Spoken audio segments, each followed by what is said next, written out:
উৎপাদক নয়, হাত বদলে বাড়ছে ডিমের দাম। আর এই অপকর্ম করছেন রাজধানীর কাপ্তান বাজার ও তেজগাঁওয়ের ডিম ব্যবসায়ীরা। এই তথ্য জানিয়েছেন খোদ প্রাণী সম্পদ অধিদপ্তরের পরিচালক খালিদুজ্জামান। তিনি জানান, পচনশীল হওয়ায় উৎপাদকদের ডিম মজুত করার সুযোগ নেই।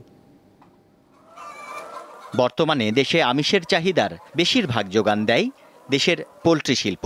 তুলনামূলক কম দামে আমিষ পেতে মুরগির পাশাপাশি দিন দিন বাড়ছে ডিমের চাহিদাও। কারো কারো দাবি, ডিম নিয়ে হয় কারসাজি। গবেষকরা দিচ্ছেন ভিন্ন তথ্য। দ্রুত পচনশীল পণ্য হওয়ায় ডিম মজুদের সুযোগ নেই, তাই দামের কারসাজিতে জড়িত নন উৎপাদকরা।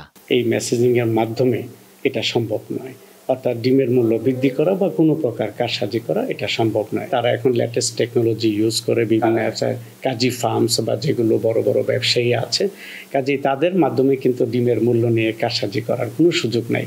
আমরা প্রতিনিয়ত এইসব বৃহৎ কোম্পানিগুলোর সাথে বসছি, কর্পোরেট বা বৃহৎ খামারি আছে, তাদের কাছ থেকে কিন্তু আমাদের কাছে তথ্য উপাত্ত থাকে, তারা কি দামে কি মূল্যে তারা ডিম সরবরাহ করছেন। পুরা বাজারটাকে, ডিমের পুরা সরবরাহটাকে তারা প্রভাবিত করবে কারসাজির মাধ্যমে, এটাতে আমি একমত নই আর কি। তিনি অভিযোগ করেন, রাজধানীর কাপ্তান বাজার ও তেজগাঁওয়ে ডিম ব্যবসায়ীদের SMS কারসাজি, প্রান্তিক খামারিদের কাছ থেকে ডিম নিয়ে কয়েক ধাপে হাত বদল এবং পরিবহনে চাঁদাবাজির কারণে অস্থির হয় ডিমের বাজার।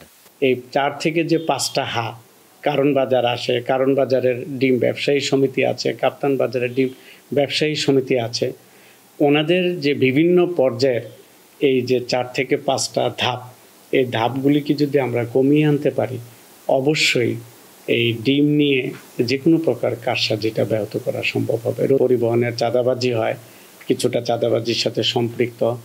আবার ডিমের মূল্যটা এটা প্রতিনিয়তই এটা চাহিদা এবং যোগানের সাথে একটু তারতম্য থাকে। এই কর্মকর্তা জানান, উৎপাদন খরচ নিরূপণ করে খুচরা পর্যায়ে ডিমের সর্বোচ্চ দামের তালিকা প্রতিদিন সরকারিভাবে প্রকাশ করা হলে দাম নিয়ে কারসাজির সুযোগ থাকবে না।